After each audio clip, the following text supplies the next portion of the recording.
At our 7th wedding anniversary dinner, I noticed something strange. My best friend, Darren Blackburn, who had always been single, had suddenly changed his profile picture to a couple's photo. "So you've been hiding a girlfriend from me?" I joked with a grin. "When are you bringing her around? I should at least meet her and make sure she's good enough for you." He just smiled and shook his head, brushing it off. "Not yet," he said. "It's not the right time." Then Deanna Cunningham, my wife's voice, called out from the kitchen, "Babe, come help me tie my apron." I hadn't even pushed my chair back yet when Darren was already on his feet, jogging over. He stepped behind her, wrapped his arms around her waist, and tied the apron strings for her. I froze where I stood, seeing the look on my face. He quickly tried to explain, "I'm just used to helping out at home. My mom's always bossing me around. It's basically muscle memory. Don't read into it." I didn't argue or make a scene. I kept my expression neutral and carried on with the dinner as if nothing had happened. Only after all the guests had left did I turn to Deanna, who was clearing the table, and say calmly, "Let's get a divorce." She slammed the dishes down with a loud crash and glared at me. "Seriously, over something like that? Just because he tied my apron once?" Chapter Corey Graham, in the 7 years we've been married, I've never once made you do any housework. I've given you everything, my whole heart, my whole world has revolved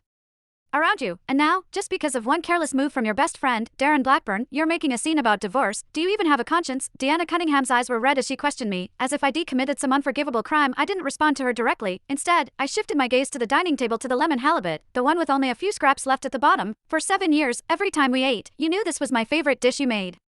You always placed it closest to me, but this time, you said it in front of Darren, who happens to like it too. Deanna choked on her words for a second, then snapped, "What's there to even talk about? No one was helping when I was serving the dishes. I was overwhelmed and didn't think that much about it." I shook my head, my voice hoarse. "It's not just that dish. When everyone sat down, you pulled out a chair for Darren first. When his glass was empty, you opened a new drink for him, and it was orange soda, the flavor he likes but I don't." Deanna, people don't act out of character. When you love someone, even subconsciously, you want to give them the best of everything. When you didn't have time to think, your instinct was to treat another man well. That's the real reason I want a divorce. Her expression darkened. She looked at me like I was insane. "Corey, are you sick? A few unconscious actions, and you spin them into all this nonsense. If you're so good at this, why don't you go become a detective? And what do you mean by another man? That's Darren. He's been your best friend since childhood. If it weren't for you, I wouldn't have taken extra care of him at all. How does that turn into me having something going on with him? Do you have any sense at all?" She stormed into the study, grabbed a photo album, and threw it down in front of me, page after page. There were photos of Darren and me from childhood to now. In every single one of them, we were smiling like brothers. The most